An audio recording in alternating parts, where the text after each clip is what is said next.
Hello everyone, स्वागत है आप सबका अचीव सी वेब के यूट्यूब चैनल पे।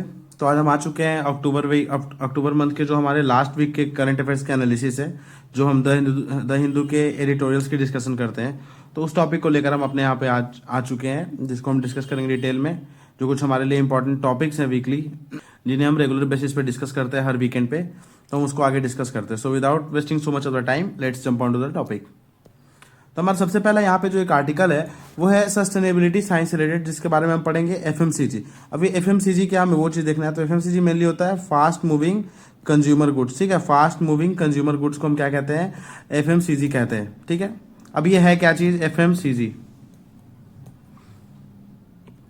तो ये क्या है, जो हमारे डेली लाइफ में ऐसे सिंपल बहुत बेसिक गुड्स जो होते हैं, जिन्हें हम अपनी डेली लाइफ में यूज करते हैं, उनको ही हम क्या कहते हैं? एफएमसीजी कहते हैं। तो इससे हम क्या सस्टेनेबिलिटी मेंटेन कर सकते हैं, इसके बारे में हमें इस आर्टिकल में देखना है। तो यहाँ पे बताया जा रहा है कि इंडिया ने एक नया इनिशिएटिव स्टार्ट किया है, इंडियन गवर्नमेंट ने, जो पीपीपी मॉडल पे बेस्ड है। अब पीपीपी क्या होता है? Public private partnership. ठीक है, इस मॉडल पे बेस्ड एक इनिशिएटिव है इंडिया का, जिसको हमने क्या नाम दिया? अनुसंधान नेशनल रिसर्च फाउंडेशन, ANRF, अनुसंधान नेशनल रिसर्च फाउंडेशन, जिसको एस्टैब्लिश किया गया है किस चीज़ के लिए? रिसर्च और डेवलपमेंट प्रमोट करने के लिए। और रिसेंटली हमने देखा था बायो E3 पॉलिसी गवर्नमेंट की आई थी, जिसमें biotechnology for economy, environment and employment. ठीक है, तो हमने अपने विजन के जो अगस्त मंथ के एनालिसिस देखा था, हमने डिटेल एनालिसिस डिस्कशन जो किया था हमने, उसमें एक टॉपिक आया था हमारा बायो मैन्युफैक्चरिंग से रिलेटेड। हमने वहाँ पे देखा था कि बायो मैन्युफैक्चरिंग क्या है। जिन किसी को भी डाउट हो, आप वो वीडियो प्रेफर कर सकते हैं। हमारे प्लेलिस्ट में विजन IAS के प्लेलिस्ट में वो वीडियो आपको मिल जाएगी, आप वहाँ पे ये चीज़ को देख सकते हैं। ठीक है, तो ये हमारा बायो E3 पॉलिसी था, जहाँ पे इस चीज़ को अनुसंधान नेशनल रिसर्च फाउंडेशन जो हमारा है, जहाँ पे हम रिसर्च एंड डेवलपमेंट प्रमोट करेंगे, वहाँ पे हम बायो E3 से रिलेटेड क्या, पॉलिसी से रिलेटेड क्या करेंगे, इस पे मेन अपना एम्फेसिस देंगे, जहाँ पे हम क्या कर सके? इंडस्ट्री में पार्टनरशिप इंश्योर कर सके। ठीक है, बायो मैन्युफैक्चरिंग से रिलेटेड। बायो मैन्युफैक्चरिंग होता क्या है कि अपने ह्यूमन यूज़ के लिए जो भी माइक्रो ऑर्गेनिज्म हो गया, या फिर प्रॉपर सेल थ्योरी के बेसिस से हम क्या करते हैं? रिसर्च एंड डेवलपमेंट करते हैं, इवोल्यूशन करते हैं उसमें। तो इस चीज़ को क्या कहते हैं? बायो मैन्युफैक्चरिंग हम कहते हैं। ठीक है, तो बायो इकोनॉमी का क्या रोल है, हमने वहाँ पे ये भी डिस्कस किया था कि बायो इकोनॉमी हमारे लिए कितनी ज़्यादा इंपॉर्टेंट है। ठीक है, तो हमने ये भी देखा था कि किस तरीके से वो हमारे लिए वर्क करेगी। ठीक है, तो ये जो हमारा ANRF है, इसमें एक ड्राइविंग फोर्स बन सकता है। ठीक है, बायो इकोनॉमी को जो क्या करे? बढ़ावा दे, हमारा रिसर्च एंड डेवलपमेंट प्रमोट होगा, इससे हमारा बायो इकोनॉमी बहुत अच्छे लेवल पे, सस्टेनेबल डेवलपमेंट में प्रमोशन इसको मिलेगा इंडिया का। और क्लाइमेट एक्शन पे भी हम वर्क कर पाएंगे इससे, क्योंकि हम क्या करेंगे? क्लाइमेट फ्रेंडली, इको फ्रेंडली चीज़ें मैन्युफैक्चर कर पाएंगे। ठीक है, अब बायो E3 पॉलिसी में क्या मेन वहाँ पे हमारा गोल रहता है? तो वहाँ पे हमारा गोल क्या है? कन्वर्ट करना। हमें वहाँ पे हमने एक एम रखा अपना, कन्वर्ट करेंगे केमिकल बेस्ड इंडस्ट्रीज जो हैं, वहाँ पे उस चीज़ को हम कन्वर्ट करेंगे sustainable bio based industrial models पे। ठीक है, तो आज हमें पता है कि जो भी प्रॉब्लम्स हम फेस कर रहे हैं, क्लाइमेट चेंज जो हमारा इशू बहुत ज़्यादा प्रोमिनेंट है हमारे प्रेजेंट वर्ल्ड में, क्लाइमेट चेंज का, वो हमारे इंडस्ट्रियल रिवॉल्यूशन की वजह से सबसे बड़ा एक रीजन है। इंडस्ट्रियल रिवॉल्यूशन जो हमारे थ्रू आउट द वर्ल्ड ये चीज़ हुई with in different period of time. तो उससे एक प्रॉब्लम क्या राइज हो गया कि हमारे क्लाइमेट, हमारा जो इन्वायरमेंट था, हमारा एटमॉस्फेयर, हमारा क्लाइमेट बहुत ज़्यादा इस चीज़ से डिस्टर्ब हो गया। उसमें बहुत ज़्यादा चेंजेस आने लगे, क्लाइमेट चेंज के इशूज़ हमें फेस करना पड़ने लगा। ठीक है, तो जब हम बायो E3 पॉलिसी में फोकस करेंगे, तो हमारा मेन आइडिया क्या है कि जो भी केमिकल बेस्ड इंडस्ट्रीज हम फॉलो करते हैं, इंडस्ट्रीज में जो भी केमिकल्स यूज करते हैं जो इको फ्रेंडली नहीं है, या फिर जो हमारे इन्वायरमेंट के लिए सस्टेनेबल नहीं है, उसमें हम क्या करेंगे? उसको कन्वर्ट करेंगे ऐसे चीज़ों को मैन्युफैक्चर करने में जो हमारे क्या है? सस्टेनेबली हम उस चीज़ को मैन्युफैक्चर कर रहे हैं, इंडस्ट्रियल मॉडल वैसे बनाएंगे। ठीक है, अब ये क्या प्रोवाइड करेगा? हमें एक अपॉर्चुनिटी प्रोवाइड करेगा इस चीज़ के लिए कि हम क्या कर सके? रिविजिट कर सके अपने न्यू टेक्नोलॉजीज़ को, जो अपनी इंडस्ट्रियल टेक्नोलॉजी है, इंडस्ट्रीज जो अवेलेबल, उसमें जो भी हमारे टेक्नोलॉजी उसको यूज़ करें। ठीक है, जैसे कि यहाँ पे हमारा डिस्कशन आता है फास्ट मूविंग कंज्यूमर गुड्स का। ठीक है, ये हमारा यहाँ पे एक ऑप्शन आता है फास्ट मूविंग कंज्यूमर गुड्स का। ठीक, अब ये यहाँ देखते हैं कि हम इसको डिटेल में इस चीज़ पे कैसे वर्क कर सकते हैं। तो सबसे पहला हमारा है reducing palm oil in soap. तो हम यहाँ पे देखेंगे कि जो सोप इंडस्ट्री है हमारी, वहाँ पे हम पाम ऑयल का यूज़ करते हैं, और ये किस तरीके से हमारे एनवायरनमेंट को अफेक्ट कर रहा है, और किस तरीके से हमें इसका एक अल्टरनेटिव ढूंढने की ज़रूरत है, जिससे हम क्लाइमेट चेंज को भी क्या कर पाए? थोड़ा रिड्यूस कर पाए उसके एक्शंस को। तो सोप इंडस्ट्री ग्लोबली जो है एक मेजर कंट्रीब्यूटर है, यहाँ कहा जा रहा है, ग्रीन हाउस इमिशंस का और लॉस ऑफ बायोडाइवर्सिटी का। अब किस तरीके से? तो बायोडाइवर्सिटी का लॉस कैसे हो रहा है? तो जब हम पाम ऑयल बनाएंगे, तो पाम ऑयल के लिए हमें क्या करने पड़ेंगे? पाम्स को कलेक्ट करना पड़ेगा। तो पाम प्लांटेशंस के लिए क्या हो रहा है? जो फॉरेस्ट एरियाज हैं उनको क्या किया जा रहा है? कट किया जा रहा है। डिफॉरेस्टेशन बहुत ज़्यादा लेवल पे की जाती है, क्योंकि हमारे यहाँ सोप का डिमांड बहुत ज़्यादा लेवल पे, बहुत हाई लेवल पे हमारे यहाँ सोप की डिमांड्स है। तो सोप डिमांड्स को फुलफिल करने के लिए हाई लेवल पे क्या करना होगा हमें? पाम ऑयल्स को भी क्या करना पड़ेगा, प्रोक्योर करना पड़ेगा। ठीक है, हमें बताया जा रहा है कि जो जो जो मैन्युफैक्चरिंग इंडस्ट्री है सोप की, वो हैवली किस चीज़ पे डिपेंडेंट है, पाम ऑयल पे। और जो अबाउट 90% जो हमारा पाम प्लांटेशन है वो कहाँ ग्रो होता है, तो वो ग्रो होती है बोर्नियो, सुमात्रा जैसे एरियाज में।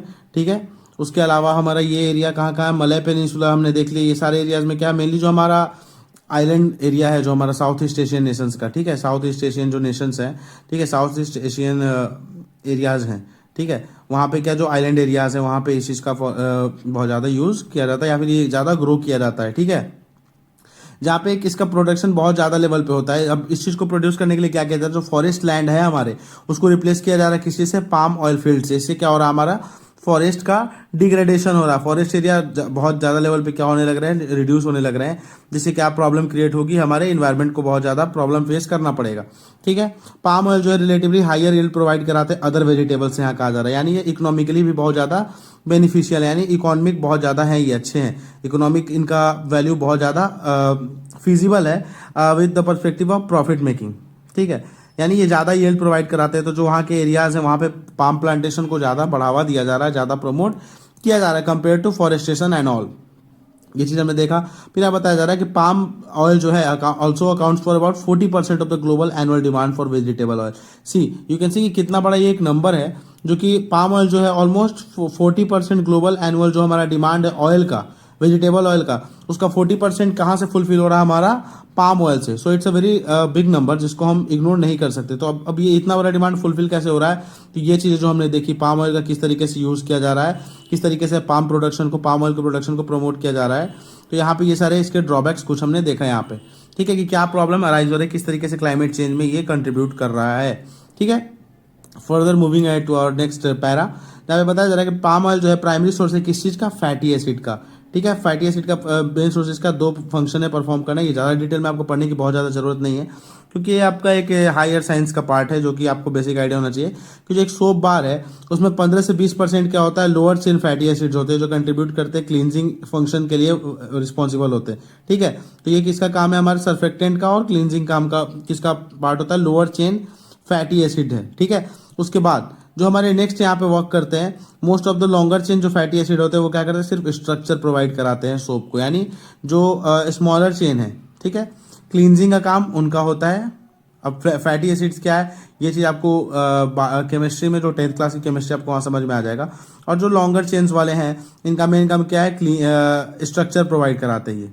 ठीक है, तो ये दो काम यहाँ पे ये इस तरीके से परफॉर्म करते हैं पाम ऑयल के जो हमारे सॉरी सोप के जो हमारी ये स्ट्रक्चर है। ठीक है, अब उसके अलावा यहाँ पे बहुत ज़्यादा डिटेल में जो आपके ये चीज़ प्रोवाइड कराई गई है, किस तरीके से वर्क करते हैं, तो इस पर आपको बहुत ज़्यादा फोकस करने की जरूरत नहीं है, हमें बेसिक एक आइडिया चाहिए था।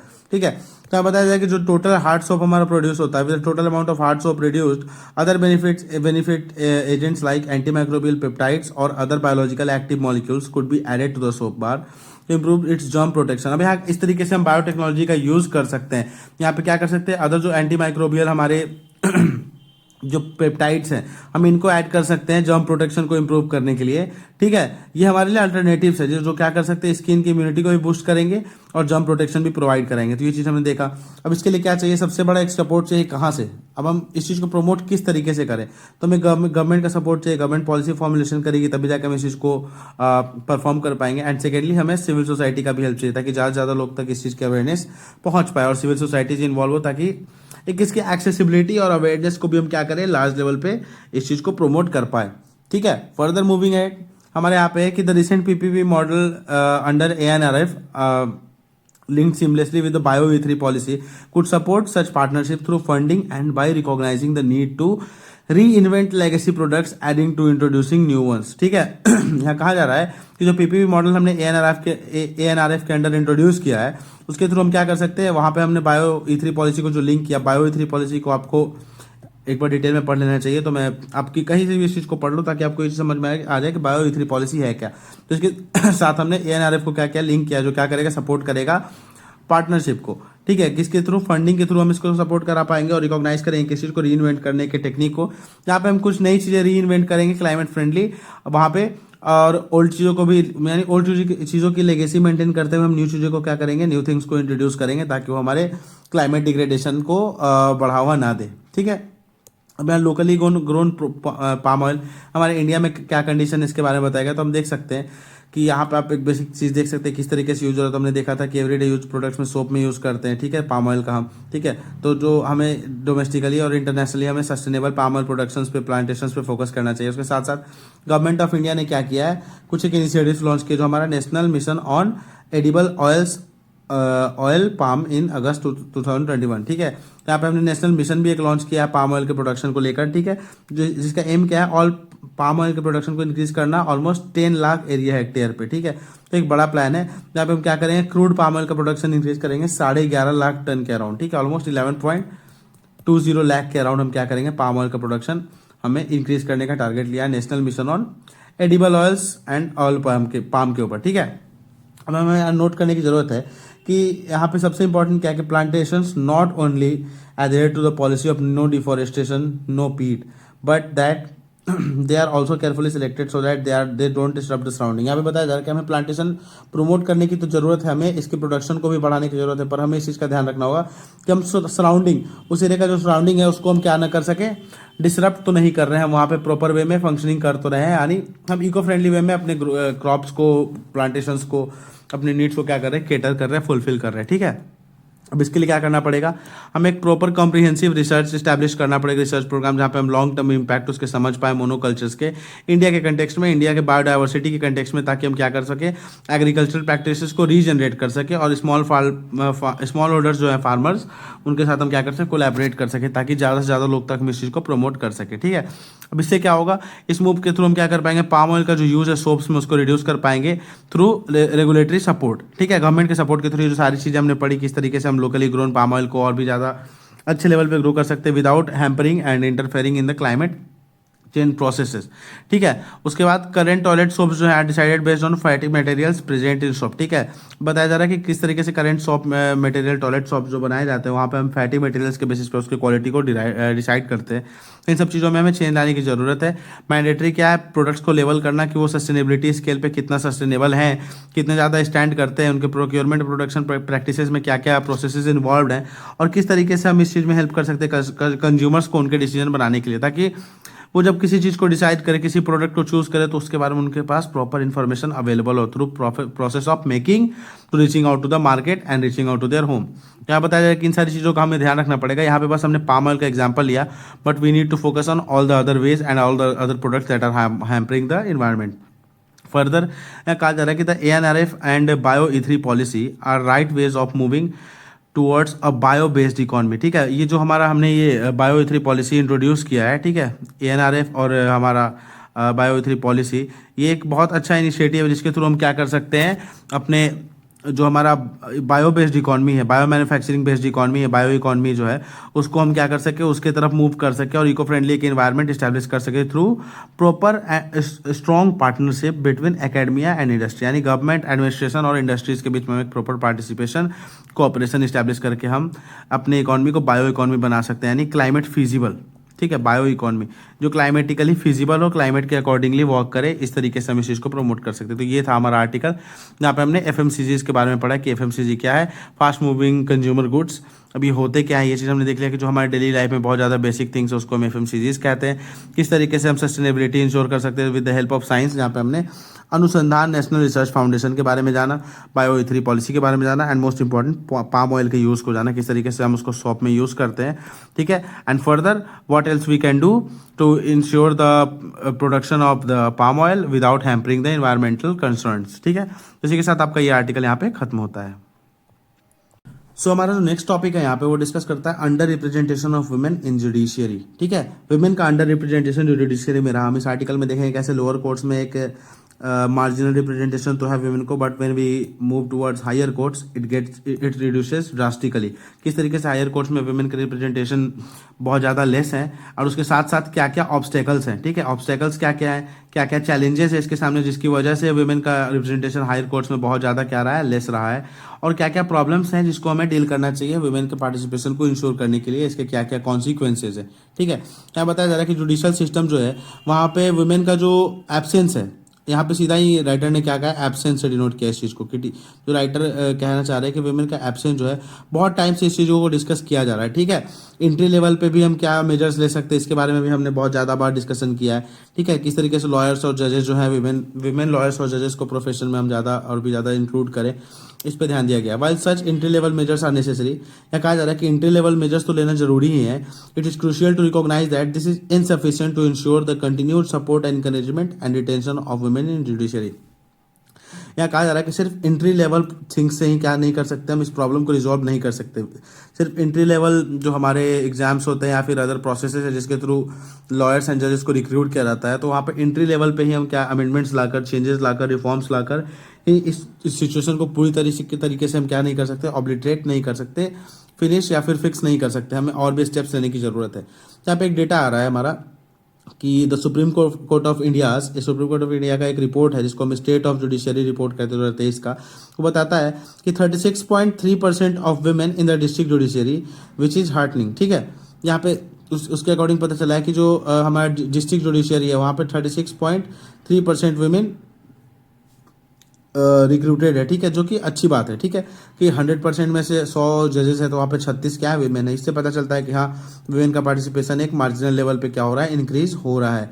ठीक है, बट हम यहाँ किस लेवल की बात कर रहे हैं, डिस्ट्रिक्ट लेवल की, यानी हमारे जो लोअर कोर्ट्स होते हैं। ठीक है, उसके बाद अगर हम देखें उससे ज़्यादा जो इन 14 स्टेट्स, 14 स्टेट्स में से more than 50% of candidate successfully recruited into civil जज डिवीजन वेयर वुमेन। ठीक है, जो यहाँ पे बताया जा रहा है कि मोर देन 50% जो वुमेन हमने रिक्रूट किया है।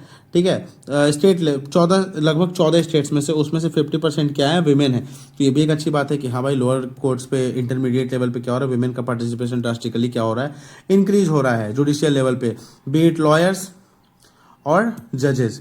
We are dealing about it collectively. ठीक है, यहाँ पे हम सेपरेटली इसके डिस्कशंस नहीं कर रहे अभी। उसके बाद बट हम हायर लेवल पे आते हैं तो जो वुमेन का रिप्रेजेंटेशन है जुडिशरी में वो कम हो जाता है। जनवरी 2024 के अकॉर्डिंग देखा जाए तो ओनली 13.4% जजेस जो है हाई कोर्ट में है, विमेन की बात हो रही है यहाँ पे, और सिर्फ 9.3% जजेस जो है वो सुप्रीम कोर्ट में है जो कि विमेन है। यानी ये बहुत ज़्यादा लेस है। कहाँ हम डिस्ट्रिक्ट लेवल पे ये 36% को डिस्कस कर रहे हैं, अब हम 13%, 9%, यानी बहुत ज़्यादा एक प्रॉब्लम है। ठीक है, तो इस चीज़ के बारे में यहाँ पर डिस्कस किया गया कि ऐसा क्यों है, क्यों विमेन का रिप्रेजेंटेशन बहुत ज़्यादा लेस है इन सारे एरियाज़ में। तो इन सब पे हमें डिस्कस करने की ज़रूरत है। तो अभी बताया जा रहा है कि जो वुमेन का रिप्रेजेंटेशन है बहुत ज़्यादा अनइवन है ये चीज़ें। कहाँ पे, हाई कोर्ट्स में, डिफरेंट स्टेट्स में, जो बिहार है, झारखंड है, यूपी है, उत्तराखंड हो गया, मणिपुर, मेघालय, उड़ीसा, त्रिपुरा, ये सारी जगहों पे क्या है, या तो कोई भी वुमेन जज है ही नहीं या फिर सिर्फ एक है। एक बहुत बड़ा एक क्वेश्चन मार्क रेज करता है हमारे जुडिशियल सिस्टम पे कि क्या हम वहाँ पे इक्वलिटी प्रोवाइड करा पा रहे हैं, क्या हम वहाँ पे एक लेवल प्लेइंग फील्ड की जब हम बात करते हैं कि एक लेवल प्लेइंग फील्ड होना चाहिए, तो क्या हम वो चीज़ करने में सक्सेसफुल हो पाए हैं अभी तक। तो this is the main question which arises in front of us. अब बताया जा रहा है कि जो बार काउंसिल ऑफ इंडिया, उसमें भी कुछ ऐसा ही सिचुएशन, डेटा पब्लिश किया गया था डिपार्टमेंट ऑफ लीगल अफेयर्स के द्वारा 2022 में, जब बताया गया कि जो टोटल लॉयर्स अपॉइंट होते हैं, इनरोल होते हैं बार काउंसिल्स के साथ, उसमें से सिर्फ 15% के अराउंड, 15.5% जो है, 15.31% अराउंड जो है क्या है, विमेन है। यानी कितनी बड़ी बात है ये चीज़, कितनी मतलब कंसर्निंग चीज़ है। अगर 100 लॉयर्स क्या हो रहे जुड़ रहे हैं बार काउंसिल ऑफ इंडिया के साथ, तो उसमें से सिर्फ जो है हमारे 15% ही जो है वो क्या है, वीमेन, यानी सिर्फ 15 ही लेडीज़ हैं। यानी this is a very under representing kind of thing, जहाँ पे वीमेन को बहुत ही ज़्यादा लेस रिप्रेजेंटेशन प्रोवाइड कराई जा रही है जुडिशियल लेवल पे। यानी इसके कुछ कारण होंगे ना, हायर लेवल पे क्या हो रहा है, वुमेन क्यों नहीं पहुंच पा रही है, क्या प्रमोशन स्लो है, या फिर वुमेन उतने लंबे तक जुडिशियल सिस्टम में सस्टेन ही नहीं कर पा रही, 20 साल 30 साल, या फिर इसकी रिक्वायरमेंट ही ज़्यादा है जो कि वुमेन फुलफिल नहीं कर पा रही। क्या प्रॉब्लम है, क्यों हायर लेवल पे वुमेन की, जहाँ पे लोअर लेवल पे, डिस्ट्रिक्ट लेवल पे हम देख रहे हैं कि लगभग 36% जो है वुमेन क्या कर रही है, रिक्रूटेड है जुडिशरी में, वहीं ऊपर जाके क्या प्रॉब्लम हो रही है कि डेटा हमारा 13%, 9% इस लेवल पे आके क्या हो रहा है, डिटेरियोरेट कर जा रहा है। ठीक है, क्या बताया जा रहा है कि विमेन जो है ड्रास्टिकली अंडर रिप्रेजेंटेटेड है सीनियर एडवोकेट्स के स्पेसेस पे, एडवोकेट ऑन रिकॉर्ड्स पे, बार काउंसिल के रिप्रेजेंटेटिव्स पे। यानी यहाँ पे हमने देखा एक डेटा कि किस तरीके से 15% के अराउंड बार काउंसिल में विमेन इनरोल होती है। तो एक बहुत ज़्यादा कंसर्निंग हमारे लिए मैटर एक हमारे सामने एक फ्रंट पे आता है। ठीक ठीक है। तो इस पर हमें देखने की जरूरत है कि पॉलिसी गैप है, यहाँ पे बताया जा रहा है कि क्या क्या पॉलिसी में गैप है। ठीक है। तो जो अंडर रिप्रेजेंटेशन है वुमेन का एक विशेष साइकिल का पार्ट है। वुमेन जो है एक्सक्लूडेड रहती है मेरे जुडिशियल सर्विसेज से। जो वुमेन जो इंक्लूड की गई है वो ज़्यादा हाई पोजीशन तक राइज नहीं कर पाती है। ठीक है। जो कि एक प्रॉब्लम है जिसको कंसर्न, जिसको हमें एड्रेस करने की जरूरत है। Access for women judiciary is hindered at 2 levels. ठीक है। वुमेन का एक्सेस जुडिशरी में 2 लेवल पे हिंडर होता है। सबसे पहला हमें बताया जा रहा है एंट्री लेवल, जो कि हमने देखा ऊपर में। उसका रिटेंशन लेवल की अगर वुमेन कहीं जुडिशियल ऑफिसेस को होल्ड कर रही है, उसमें एंट्री ले भी रही है, बट लेटर ऑन क्या हो रहा है, उस चीज़ को वो रिटेन नहीं कर पा रही हैं। Gradually either they are resigning या फिर किसी वजह से वो हायर लेवल तक प्रमोट नहीं हो पा रही, नहीं पहुंच पा रही। तो इसमें क्या प्रॉब्लम है? बहुत सारे स्टेट्स ने कुछ स्टेप्स लिए हैं जहाँ पे वुमेन को क्या किया गया, लोअर जुडिशरी में रिक्रूट किया गया, एनरोल किया गया, जिससे वुमेन क्या कर सके, इंटर कर सके लोअर लेवल पे। ठीक है। जो जुडिशियल सर्विसेज रूल्स हैं बहुत सारे स्टेट्स में, उनमें मिनिमम पीरियड सजेस्ट किया गया है कंटिन्यूअस प्रैक्टिस के लिए, जहाँ पे वुमेन को एलिवेट किया जाएगा एक बेंच में। ठीक है। प्रमोशन देने के लिए for women advocates who are required to juggle family responsibilities in the absence of maternity benefits and minimum stipends meeting threshold is difficult. जो विमेन है उनको उनके साथ बहुत सारा बर्डन होता है। एक फैमिली प्रॉब्लम उनके साथ होती है, फैमिली रिस्पॉन्सिबिलिटीज होती है, उसके साथ क्या होना, उनको मैटरनिटी बेनिफिट्स के अवेलेबिलिटी प्रॉपर नहीं मिल पाती है, जिसके कारण क्या होता है, उनको अपने मीट्स को रिक्वायरमेंट्स को मीट करना बहुत ज़्यादा डिफिकल्ट हो जाता है। ठीक है।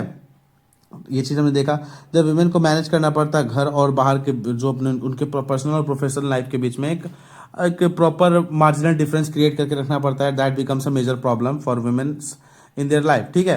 अब को होता क्या है कि ये फनल इफेक्ट क्रिएट हो रहा है, फनल रिवर्स फनल इफेक्ट जिसको हम कह रहे हैं। ठीक है।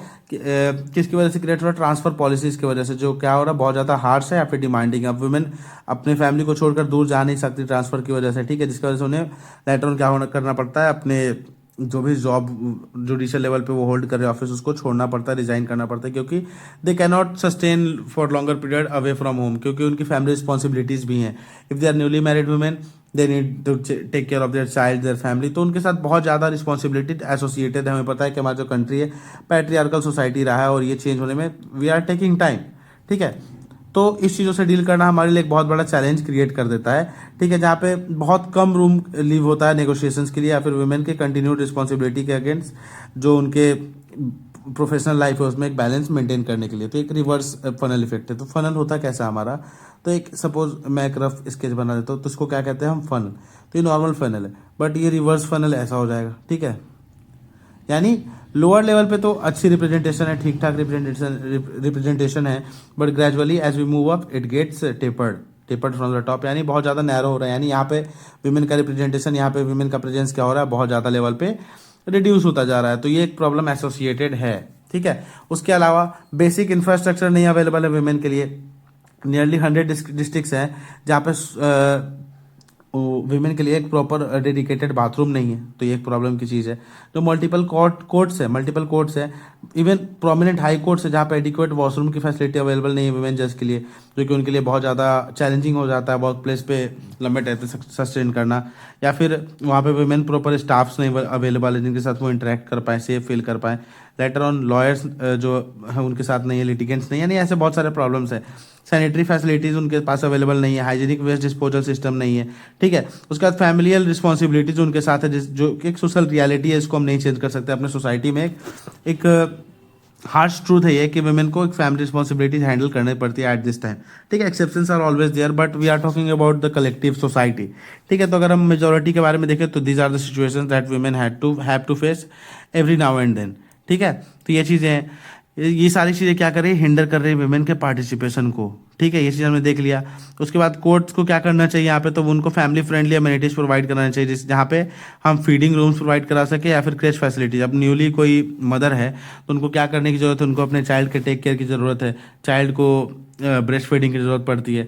तो वैसे क्रेच फैसिलिटीज़ प्रोवाइड कराया, एक प्राइवेट रूम जहाँ पे वुमेन फीड कर पाए अपने बच्चे को। तो एक प्रॉपर हम जो हमारे जुडिशरी में स्टाफ्स है उनके लिए एक वुमेन फ्रेंडली इन्वायरमेंट क्रिएट करें, फैमिली फ्रेंडली इन्वायरमेंट क्रिएट करें। इस चीज़ को हम क्या कर सकते हैं, तो इसके लिए हमें एक कोर्स करेक्शन की जरूरत है, जहाँ पे हम क्या करेंगे, प्रॉपर वे में इस चीज़ों को डील करेंगे, वहाँ पे उनके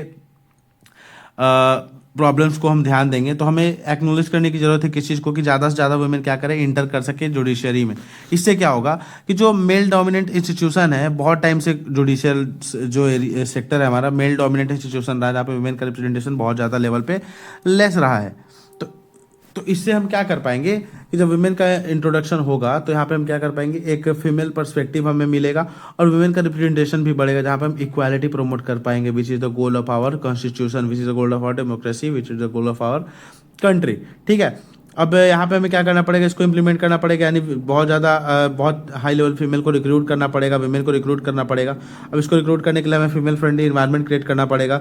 जो डिस्क्रिमिनेटरी पॉलिसीज़ हैं, इंफ्रास्ट्रक्चरल मैंडेट्स, हमें उसको इंप्रूव करना पड़ेगा, ताकि क्या हो सके, ज़्यादा से ज़्यादा वुमेन सेफ फील कर सके एंड कंफर्टेबल फील कर सके अपने वर्क इन्वायरमेंट पे भी, ताकि उनके लिए जो ये सारी चीज़ें बैरियर्स है, ये बैरियर्स ना रहे, ये सारी चीज़ें उनके लिए एक सपोर्टिव रोल प्ले कर सके। ठीक है, इससे क्या होगा, हम इंक्लूजन कर पाएंगे अपने सोसाइटी का, और पब्लिक स्पेसेस में हम एक इंक्लूसिव सोसाइटी देख पाएंगे। सोशल इंक्लूजन हम क्या कर पाएंगे, इंश्योर कर पाएंगे। हर एक सोसाइटी के तबके के लोगों को क्या कर पाएंगे, इंक्लूड कर पाएंगे हम अपने जुडिशियल लेवल पे। एंड जुडिशरी में भी वुमेन और मेन दोनों का क्या हो जाएगा, इक्वल रिप्रेजेंटेशन जब होगा, तो जो वुमेन रिलेटेड क्राइम है वो खुद ही ग्रेजुअली क्या होने लगेंगे, रिड्यूस होने लगेंगे।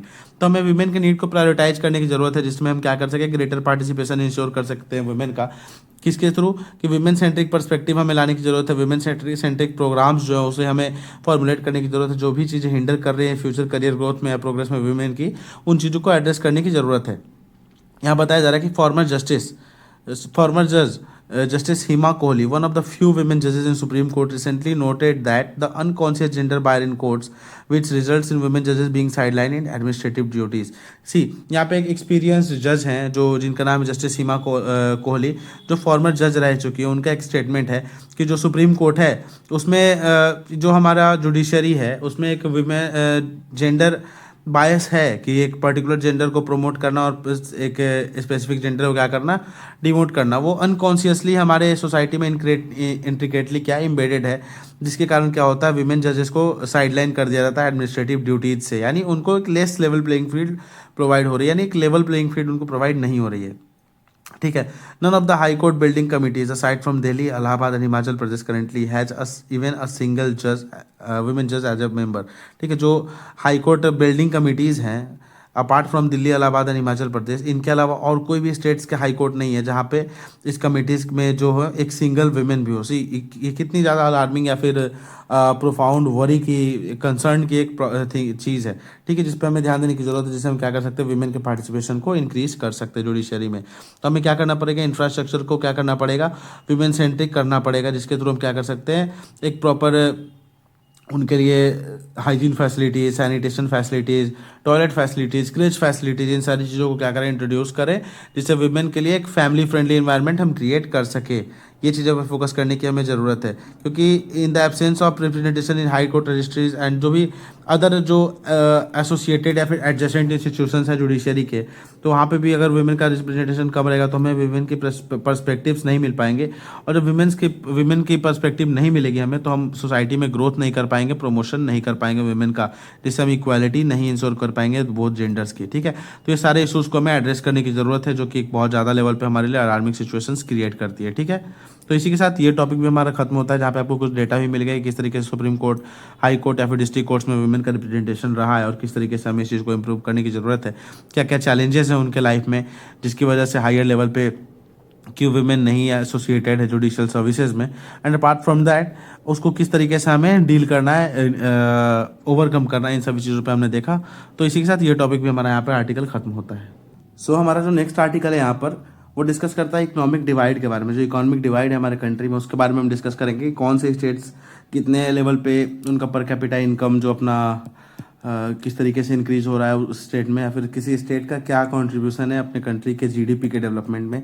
इन सारी चीज़ों पे हमारा फोकस रहेगा इस आर्टिकल में। तो ठीक है, जो इकोनॉमिक डिवाइड ग्रो हो रहा है, यानी इंडिया के जो डिफरेंट स्टेट्स हैं हमारे, यानी नॉर्थ, साउथ, ईस्ट, वेस्ट, तो ये सारे एरियाज में क्या है, डिफरेंट स्टेट्स है जो डिफरेंट लेवल ऑफ डेवलपमेंट पे हैं। ठीक है, कुछ स्टेट्स हाईली डेवलप्ड हैं, कुछ मीडियम स्टेज पे हैं, और कुछ क्या है, लेस डेवलप्ड स्टेट्स है। तो उनका किस तरीके से क्या कंट्रीब्यूशन रहा और क्या ड्रॉबैक्स हैं उन स्टेट्स के, इन सब चीज़ों पे हमें फोकस करना है इस आर्टिकल में। तो यहाँ पे हमारे आर्टिकल स्टार्ट होता है कि जो हमारी इकोनॉमिक एडवाइजरी काउंसिल है, ठीक है, उसने एक रिपोर्ट रिलीज किया जिसका नाम है relative economic preference of Indian states. ठीक है, जहाँ पे कंपैरिजन किया गया 1960-61 से लेकर 2023 टू 24 तक। ठीक है, यहाँ पे प्रेजेंट किया गया इस जो हमारी ये रिपोर्ट है ये क्या प्रेजेंट करता है यहाँ पे, तो यहाँ पे मेनली प्रेजेंट ये चीज़ किया गया है कि जो भी शेयर है ईच स्टेट का, जो शेयर है कंट्री के इनकम में, ठीक है, कंट्री का जो भी इनकम हो रहा है उसके इनकम में ओवरऑल जब हम कंट्री का इनकम ऐड करते हैं तो उसमें कौन सी स्टेट का कितना शेयर है इस चीज़ को हम देखते हैं यहाँ पे। और पर कैपिटा इनकम क्या है ऑल इंडिया का जो एवरेज है और किस स्टेट का कितना एवरेज, हम यहाँ पे इस चीज़ को कंपेयर करते हैं, ठीक है।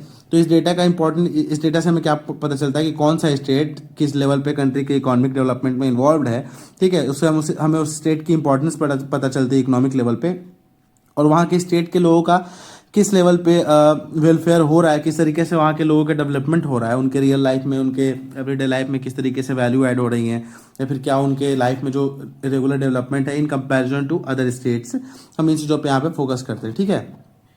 पर यहाँ एक चीज़ की बताई जा रही है प्रॉब्लम की, जो एवरेज हम कैलकुलेट करते हैं यहाँ पे, तो क्या करता है इन इक्वालिटी को हाइड कर देता है, यानी हमें यहाँ पे प्रॉपर वे में इन इक्वालिटी के बारे में पता नहीं चलता है, ठीक है। एग्जाम्पल जैसे लेते हैं कि महाराष्ट्र को हम एज ओवरऑल देखते हैं कि महाराष्ट्र जो है हाईएस्ट कॉन्ट्रीब्यूटर है किस चीज़ में, नेशनल इकोनॉमी में, ठीक है।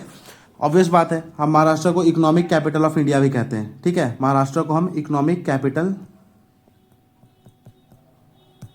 ऑफ इंडिया भी कहते हैं। तो हमें ये चीज़ें समझ में आया कि महाराष्ट्र का क्या इंपॉर्टेंस है, क्योंकि वहाँ पे बहुत ज़्यादा हमारे आरबीआई का भी हेडक्वार्टर है वहाँ पे, and apart from that Maharashtra country level पे अगर देखा जाए, स्टेट लेवल पे, तो सबसे ज़्यादा वहाँ पे इकोनॉमिक एक्टिविटीज़ होती है। वहाँ पे हमारा फिल्म सिटी है बॉलीवुड का, and apart from that port है वहाँ पे बहुत सारे, और वो कोस्टल एरियाज़ है जो हमारे middle eastern countries and other important countries से रिलेटेड क्या करते हैं, ट्रेड को डील करते हैं।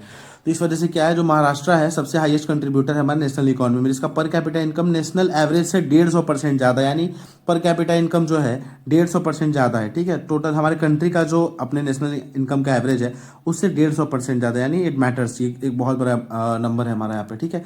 तो ये चीज़ें हैं महाराष्ट्र के कंटेक्स्ट में। पर यहाँ पे एक ये चीज़ बताई जा रही है कि जो महाराष्ट्र का विदर्भा रीजन है वो रिच है, ठीक है। It consist of Mumbai which rich, sorry, Maharashtra में मुंबई है जो कि रिच है, ठीक है, क्योंकि वो अपना कैपिटल मैंने बताया financial capital. But on the other hand जो महाराष्ट्र का विदर्भा रीजन है, विदर्भ रीजन है, वहाँ पे क्या फार्मर सुसाइड्स बहुत ज़्यादा होते हैं ड्यू टू पॉवर्टी।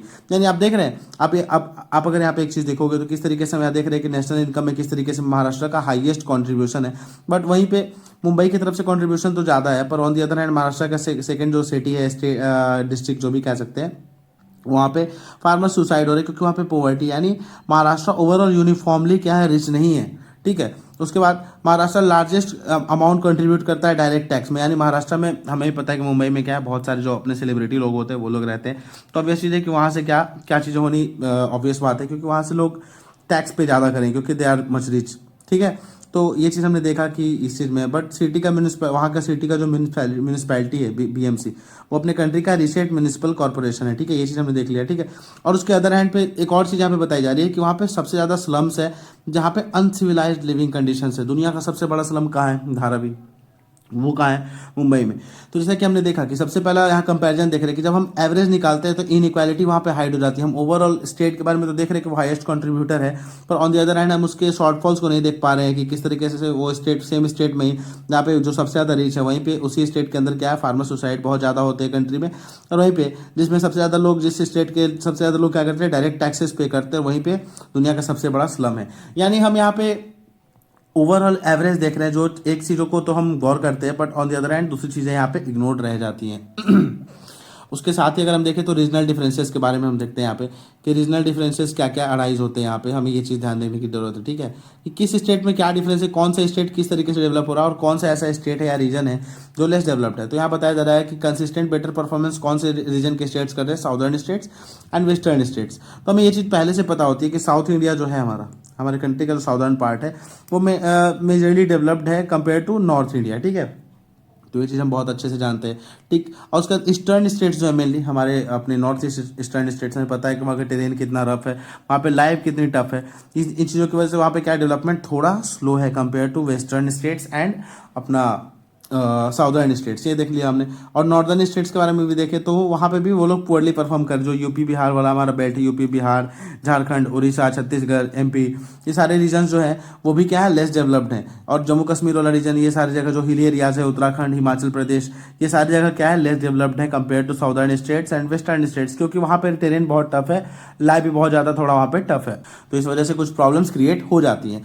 ठीक है, हमने देख लिया यहाँ पे। बट यहाँ पे एक्सेप्शन है कि हरियाणा और दिल्ली जो है इस कैटेगरी में लाई नहीं करते, क्योंकि ऑब्वियस बात है हरियाणा में हमारा गुरुग्राम लाई करता है जो एक साइबर हब है, और दिल्ली नेशनल कैपिटल रीजन है। तो इस वजह से ये दोनों एरियाज क्या है, हाईली डेवलप्ड कंट्रीज है। ठीक है, ऐसा नहीं कि हरियाणा में प्रॉब्लम नहीं है, दिल्ली में प्रॉब्लम नहीं है, पर इन दोनों को जब हम यहाँ पे जैसे ऊपर हमने देखा था कि जब ये चीज़ कैलकुलेट करते हैं तो यहाँ पे हम वहाँ की जो प्रॉब्लम्स है वो चीज़ें इग्नोर्ड हो जाती है। वही चीज़ें यहाँ पे भी है कि हरियाणा और दिल्ली ओवरऑल एरिया में क्या कर रहा है, लाई नहीं कर रहा है दूसरे अपने एडजेसेंट स्टेट्स के कंपेरिजन में। ठीक है, तो इससे हमें क्या पता चल रहा है, यहाँ पे हमने देखा कि वेस्टर्न साइड के बारे में पढ़ा हमने, साउदर्न साइड के बारे में पढ़ा हमने, नॉर्दर्न स्टेट्स के बारे में पढ़ा, यानी कंट्री के ओवरऑल सभी स्टेट्स के एरियाज को क्या कर रहे हैं, हम फोकस में ले रहे हैं और यहाँ पे फोकस कर रहे हैं कि किस तरीके से वहाँ पे क्या डेवलपमेंट हो रहा है। तो यहाँ पे हमें पता चल रहा है कि जो लीडिंग गैप है वो क्रिएट हो रहा है, गैप क्रिएट हो रहा है डिफरेंट स्टेट्स के डेवलपमेंट के लेवल पे, इकोनॉमिक डेवलपमेंट में एक प्रॉपर गैप क्रिएट होता जा रहा है ग्रेजुअली। ठीक है, यहाँ पे ये चीज़ हमने देखा, जो रिचर स्टेट्स है जैसे वेट अ मिनट,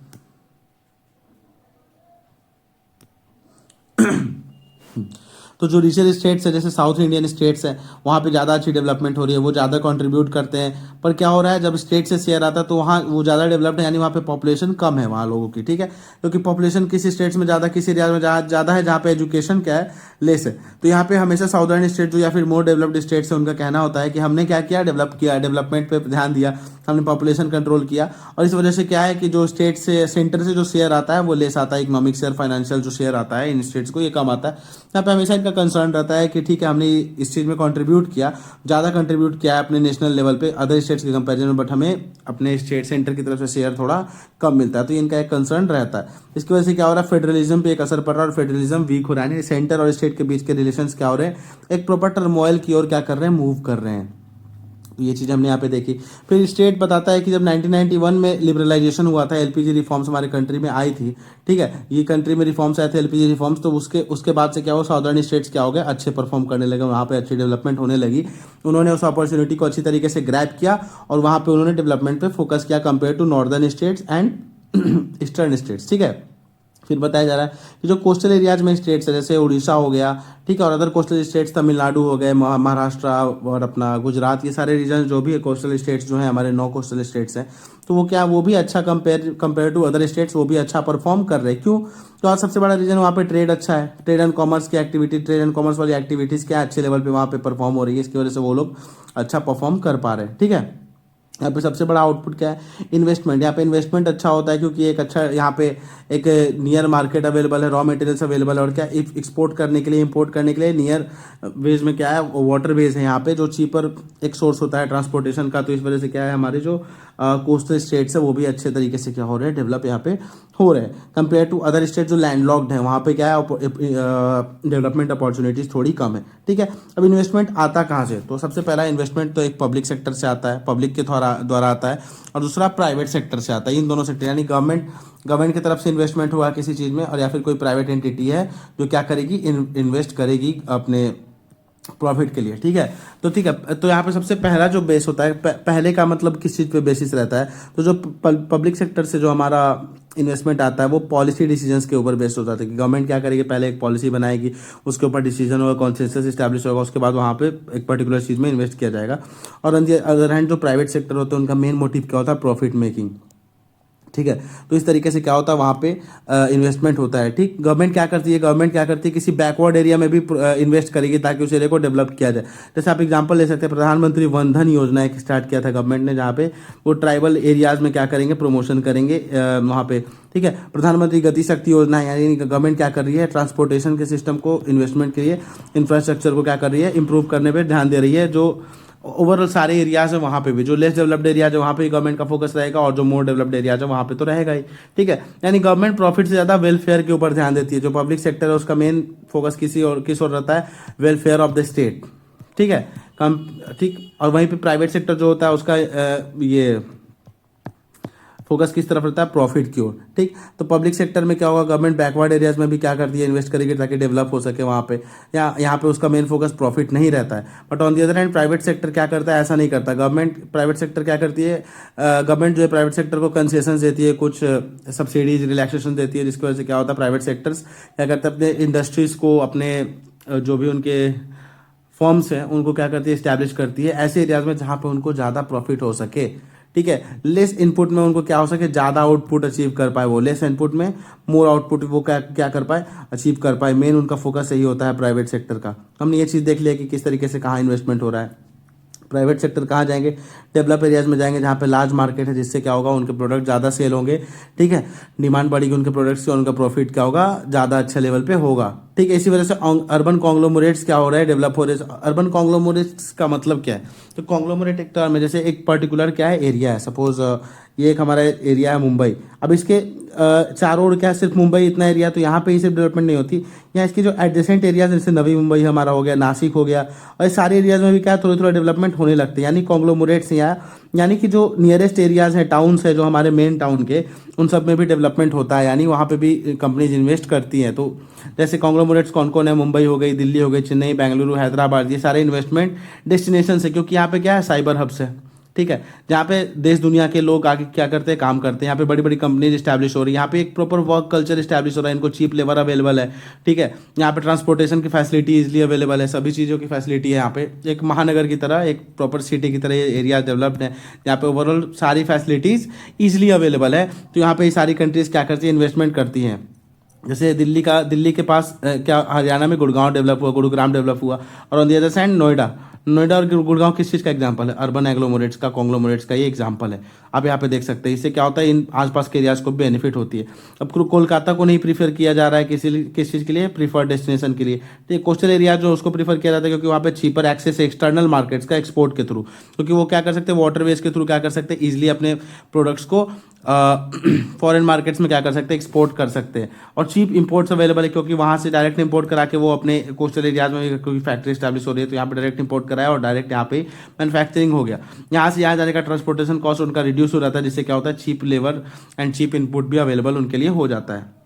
जो रिच स्टेट्स होते हैं वो ज़्यादा अच्छी पॉलिसीज़ बना पाते हैं, उनके पास ज़्यादा अच्छी डेवलपमेंट होती है, जिससे ज़्यादा इन्वेस्टमेंट हो, और ज़्यादा इन्वेस्टमेंट की वजह से क्या होता है, वो और भी ज़्यादा डेवलप होते हैं। और ऑन दी अदर हैंड ये वाइस वर्सा सिचुएशन किसके साथ क्रिएट हो जाती है, लेस डेवलप्ड स्टेट के साथ, जिसके साथ हमारा क्या होता है, के शेप्ड रिकवरी या फिर के शेप्ड डेवलपमेंट होता है। जो रिचर स्टेट्स है वो रिचर होती जाती है, और जो नॉर्मल स्टेट्स है जो अच्छे से नहीं डेवलप हो पाई, वो क्या है, वो ऑलरेडी पूरी तरह से नीचे गिरते जाती है। ये सारे प्रॉब्लम्स होते हैं। अब बेटर गवर्नेंस से भी अच्छे तरीके से क्या होता है, कंपनीज या फिर जो डेवलपमेंट है एसोसिएटेड है, यानी वहाँ पे क्वालिटी ऑफ एजुकेशन अच्छा होगा, हेल्थ अच्छा होगा, तो लोग माइग्रेट करेंगे उस जगह पे। जहाँ वहाँ पे प्रोडक्टिव लेबर अवेलेबल होगा, तो वहाँ पे लोग माइग्रेट करेंगे। तो ये सारे कुछ एक एसोसिएटेड रीजन्स है, जिसकी वजह से डेवलपमेंट अच्छी तरीके से इंक्रीज होता है, ठीक है। यहाँ बताया जा रहा है कि प्राइवेट इन्वेस्टमेंट जो है 75% है टोटल इन्वेस्टमेंट का। जो नेशनल न्यू इकोनॉमिक पॉलिसी आई थी 1991 में, जो हमने बताया, एलपीजी रिफॉर्म आया था हमारा, लिबरलाइजेशन, प्राइवेटाइजेशन एंड ग्लोबलाइजेशन।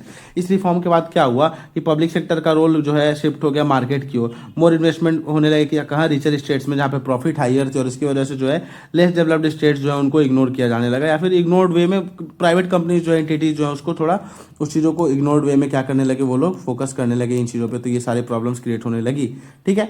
ये चीज़ों को हमने देखा। फिर पुअर स्टेट जो है उनका लार्जर शेयर है अनऑर्गेनाइज सेक्टर में, यानी वहाँ पे अनऑर्गेनाइज सेक्टर में वर्कर्स ज़्यादा एम्प्लॉयड है, ठीक है। हमने ये चीज़ देखा। इसकी वजह से क्या, उनकी प्रोडक्टिविटी लो है, प्रोडक्टिविटी लो है, और लो इनकम्स भी वहाँ पे अवेलेबल है। अब न्यू इकोनॉमिक पॉलिसी के अंदर क्या हुआ, जो पॉलिसी थी इसने क्या किया, ऑर्गेनाइज सेक्टर पे ज़्यादा फोकस किया, फॉर्मल सेक्टर पे ज़्यादा फोकस किया, जिसमें क्या गवर्नमेंट की तरफ से एड मिला, पॉलिसी एड मिला। कंस्ट्रक्शन ऑफ फ्राइट कॉरिडोर्स बनाए गए, जहाँ पे ट्रांसपोर्टेशन ईजी हो, हाईवेज बनाया गया, जिसके थ्रू क्या हुआ, अदर भी हिंटरलैंड्स में भी पेनिट्रेट हो पाई ये सारे मैन्युफैक्चरिंग सेक्टर्स। ऑर्गेनाइज सेक्टर बहुत ज़्यादा तरीके से, बहुत स्पीडली क्या हुआ, ग्रो हुआ at the expense of unorganise sector. ये इग्नोर्ड रह गया, और on the other hand organise sector में अच्छी डेवलपमेंट देखने को मिली। और यहाँ क्या हो गया, ये स्टेट्स जो ऑर्गेनाइज सेक्टर पे फोकस किया, जिन स्टेट्स ने, वो क्या हो गया, रिचर स्टेट्स बनते चले गए, ठीक है। यानी एनईपी ने एक मेजर रोल प्ले किया है डिवाइड बनाने के लिए, डिवाइड क्रिएट करने में, डिवाइड ग्रो करने में। यहाँ पे ये बताया जा रहा है सिंस लिबरलाइजेशन। ये कौन पॉइंट आउट कर रहा है, यहाँ इकोनॉमिक एडवाइजरी काउंसिल जो प्राइम मिनिस्टर की है, जो पेपर यहाँ पे रिलीज किया गया, इसमें ये चीज़ पॉइंट आउट किया गया कि एनईपी भी एक बड़ा रीजन रहा है जिसने अनऑर्गेनाइज सेक्टर पे फोकस नहीं किया और ऑर्गेनाइज सेक्टर पे ज़्यादा फोकस रहा, जिसकी वजह से कुछ स्टेट्स को क्या करना पड़ा, इसका बर्न बियर करना पड़ा, ठीक है। और कुछ ऐसे स्टेट्स हैं जहाँ पे मिलिटेंसी ज़्यादा है, लेफ्ट विंग एक्सट्रीमिज्म ज़्यादा है, तो वहाँ पे प्राइवेट सेक्टर्स जो है नहीं इन्वेस्ट करना चाहती, क्योंकि वहाँ उनकी सेफ्टी इंश्योर नहीं हो पाएगी। जो बॉर्डरिंग स्टेट्स है जहाँ पे लेस पब्लिक स्टेटमेंट्स इन्वेस्टमेंट्स होती है, ये भी एक रीज़न है, ठीक है। क्योंकि बहुत सारे एरियाज़ क्या है इंसर्जेंसी से भरे हुए हैं, तो यहाँ पे भी बहुत कम जो है क्या होता है, इन्वेस्टमेंट होता है, ठीक है। तो यहाँ पे अब करना क्या चाहिए, तो जो सेंटर है और स्टेट है दोनों को एक्ट करना पड़ेगा अपने अपने एरियाज में, ठीक है। स्टेट को क्या करना पड़ेगा, गवर्नेंस इंप्रूव करना पड़ेगा ताकि करप्शन कम हो जाए अपने उनके जुरिस्डिक्शन में और कंपनी जो क्या है इजिली अट्रैक्ट हो पाए, ठीक है। हेल्थ की फैसिलिटी, क्वालिटी ऑफ एजुकेशन उन्हें अच्छा करना पड़ेगा और पब्लिक एक्सपेंडिचर इंक्रीज करना पड़ेगा सोशल सेक्टर्स में ताकि क्या हो सके, इंप्रूवमेंट हो सके। प्राइवेट इन्वेस्टमेंट बढ़ाना पड़ेगा पुअर स्टेट्स में, ठीक है। अब वो किस तरीके से होगा, तो वहाँ पे हमें ऑर्गेनाइज सेक्टर के साथ साथ अनऑर्गेनाइज सेक्टर पे भी फोकस करना पड़ेगा, ठीक है। हमें अपना फोकस अनऑर्गेनाइज सेक्टर की ओर शिफ्ट करना पड़ेगा, तभी हम क्या कर सकते हैं, मार्जिनलाइज्ड एरियाज में जो लोग हैं उनके इनकम को बूस्ट कर सकते हैं और वहाँ पे इन्वेस्टमेंट स्टार्ट कर सकते हैं, प्रोडक्टिविटी उनकी इंक्रीज कर सकते हैं। और जैसे जैसे डिमांड बढ़ेंगे यहाँ पे और भी ज़्यादा प्राइवेट इन्वेस्टमेंट्स अट्रैक्ट होने लगेंगे। तो यही सारी पॉलिसी चेंजेस की जरूरत है हमें, ताकि हम क्या कर सके, जो हमारा इकोनॉमिक डिवाइड है इस चीज़ को हम क्या कर सके, कम कर सके एट द लार्जर लेवल। हमें इस चीज़ पे फोकस देना होगा कि जो हम इकोनॉमिक डिवाइड क्रिएट हो रहा है हमारे कंट्री में, इंडिया में डिफरेंट स्टेट्स के बीच, हमें किस तरीके से इस चीज़ को रिड्यूस करना है। तो जिस स्टेट्स के प्रॉब्लम्स को इग्नोर कर दिया गया उस पर अच्छे से फोकस देके हमें उस चीज़ को भी एड्रेस करना पड़ेगा, तभी जाके हम क्या कर सकते हैं, इस प्रॉब्लम को फिक्स कर सकते हैं। ये आर्टिकल हमने देख लिया किस तरीके से इकोनॉमिक एडवाइजरी काउंसिल का एक रिपोर्ट था जहाँ पे इसने बताया किस तरीके से ग्रोइंग इकोनॉमिक डिवाइड इंक्रीज हो रहा है हमारे कंट्री में और क्या हमें करना चाहिए, इसके क्या रीजन है, क्यों ये इकोनॉमिक डिवाइड क्रिएट हो रहा है। इस चीज़ सब इन सारी चीज़ों पर हमने ध्यान दिया और इसी के साथ ये आर्टिकल हमारा खत्म होता है। अब जो हमारा नेक्स्ट आर्टिकल है वो डिस्कस करता है COP29 के बारे में। यहाँ पे हम जैसे देख सकते हैं इसी ईयर 2024 में 11 नवंबर से 22 नवंबर तक क्या होने जा रहा है, हमारा COP29 होने जा रहा है। किस चीज़ का, United Nations framework convention on climate change. ये एक बॉडी है जिसका conference of parties 29th addition होने जा रहा है। कहाँ पर ये होगा, अजरबैजान की कैपिटल बाकू में, ठीक है। तो इस आर्टिकल में हम देखेंगे क्या किन चीज़ों पे जो कंट्रीज है थ्रू आउट द वर्ल्ड उन्हें फोकस करना चाहिए ताकि हम क्या कर सके, क्लाइमेट एक्शन से डील कर सके, जो क्लाइमेट चेंज है उसके जो इफेक्ट्स हैं उसको हम मिनिमाइज कर सके, उसको हम न्यूट्रल कर सके। इन चीज़ों पे हमें यहाँ पे फोकस करना है। तो यहाँ बताया जा रहा है कि जो ये वाला कॉन्फ्रेंस ऑफ पार्टीज होने जा रही है, ये वाली जो है इसको फाइनेंस कॉप के नाम से बुलाया जा रहा है, ठीक है। इसको एक नाम दिया गया है फाइनेंस कॉप। क्यों दिया गया है, क्या इसका रीजन है, इसको हम आगे देखेंगे। पहले देखते हैं कि यहाँ पे बताया जा रहा है कि पहली बार 15 सालों में क्या हो रहा है, सारी कंट्रीज क्या कर रही हैं, एक कॉमन क्लाइमेट फाइनेंस गोल पे जाकर एग्री हुई है कि हमें ऐसी कुछ चीज़ें ग्लोबली इस्टेब्लिश करने की जरूरत है, यानी जहाँ पे हम नेशनली डिटरमाइंड कंट्रीब्यूशंस इंश्योर कर सकें, ठीक है, जिसका नाम दिया गया है न्यू कलेक्टिव क्वांटिफाइड गोल NCQG, ठीक है। इस पे सारी कंट्रीज एग्री हो चुके हैं और अजरबैजान जो है इसने एक एक्शन एजेंडा क्या किया है, प्रेजेंट किया है, जहाँ पे प्लेजेज इंक्लूडेड हैं किस चीज़ को इंक्रीज करने के लिए, यानी एक इसने क्या किया, एक ब्लूप्रिंट प्रोवाइड किया है, एक प्लान प्रोवाइड किया है जहाँ पे हम प्लेस लेंगे, जहाँ पे हम डिसाइड करेंगे कि क्या करना है, हमें किन किन चीज़ों पे फोकस करना है। तो हम बैटरी स्टोरेज कैपेसिटी को इंक्रीज करेंगे, ठीक है, 6 टाइम्स, जो भी अभी हमारी कैपेसिटी है उसके 6 टाइम्स हम बैटरी स्टोरेज कैपेसिटी को इंक्रीज करेंगे, ठीक है।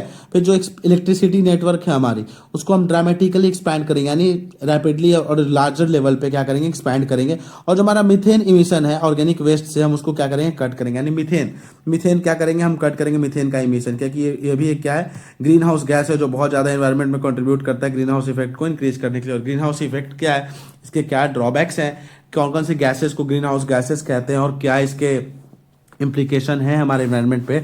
आई होप आपने ये पेपर 1 के लिए जब पढ़ाई की होगी तो ये आपने एनवायरनमेंट वाले सेक्शन में अच्छे से पढ़ा होगा, ठीक है। क्योंकि अगर यहाँ पे अगर मैं बताने पे अगर फोकस करूंगा तो आई एम रियली सॉरी, ये लेक्चर बहुत ज़्यादा लंबा हो जाएगा। सो आई वुड सजेस्ट कि आप इस चीज़ को एक short at a glance view दे सकते हैं, गूगल के थ्रू आप देख सकते हो क्या क्या ग्रीन हाउस गैसेस है, ये सारे। इसी तरीके से आप क्या कर पाओगे, पेपर 1 और पेपर 2 दोनों की तैयारी साथ में कर पाओगे न्यूज़पेपर की हेल्प से, ठीक है। सो मूविंग अहेड, यहाँ पे हम देख रहे हैं कि मिथेन, अब हमने देख लिया कि किस तरीके से क्या क्या यहाँ पे अजरबैजान के द्वारा एक ब्लूप्रिंट प्रेजेंट किया गया जहाँ पे हमें किन किन चीज़ों पे ध्यान देना है। उसके बाद हम मिथेन के बारे में देखते हैं कि मिथेन क्या है। मिथेन का क्लाइमेट के ऊपर जो इम्पैक्ट है बहुत ही ज़्यादा सीवियर है, क्योंकि ये थ्रू आउट द वर्ल्ड जो है उसका 30% ग्लोबल वार्मिंग किसकी वजह से हो रहा है, ग्लोबल वार्मिंग ये मिथेन की वजह से हो रहा है सिंस प्री इंडस्ट्रियल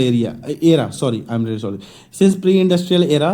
ये क्या 30% ग्लोबल वार्मिंग जो है किसकी वजह से हो रहा है, मिथेन की वजह से। यानी आप देख सकते हैं इतने सारे ग्रीन हाउस गैसेस है जिसका सिर्फ 30% जो है ओवरऑल क्या है, सिर्फ मिथेन की वजह से हो रहा है। यानी मिथेन कितना ज़्यादा हमारे लिए कंसर्निंग है, ये चीज़ें हम देख रहे हैं, ठीक है। और इसका एटमॉस्फेरिक कंसंट्रेशन रैपिडली राइज हो रहा है हमारे इन्वायरमेंट में, यानी इन्वायरमेंट में बहुत ही रैपिड लेवल पे क्या हो रहा है, ये इंक्रीज हो रहा है, ठीक है। अब यहाँ पे बताया जा रहा है कि on A 100 year time scale, 100 साल के टाइम स्केल पे मिथेन जो 28 बार इंक्रीज हुआ है कार्बन डाइऑक्साइड के कंपैरिजन में। यानी पहले 100 साल में जितना कार्बन डाइऑक्साइड नहीं इंक्रीज हुआ उसका 28 गुना, यानी 1% अगर कार्बन डाइऑक्साइड हमारे एनवायरनमेंट में इंक्रीज हुआ तो 28% कौन इंक्रीज हुआ है हमारा, मीथेन इंक्रीज हुआ। और ये 20 साल के अंदर 84 टाइम्स, यानी ये तो और भी ज़्यादा इंक्रीज हो गया रिसेंट 20 ईयर्स में, क्योंकि डेवलपमेंटल एक्टिविटीज़ और एनवायरमेंटल डिग्रेडेशन बहुत ज़्यादा रैपिड होने लगे हमारे 21st सेंचुरी में आकर, क्योंकि हमने डेवलपमेंट एक्टिविटीज़ पे ज़्यादा फोकस कर दिया। इंडस्ट्रियल रिवोल्यूशन होने लगे 20th एंड 21st सेंचुरीज, ये सेंचुरीज ऑफ डेवलपमेंट है जहाँ पे बहुत सारे एनवायरमेंटल डिग्रेडेशन हमें फेस करने को मिले।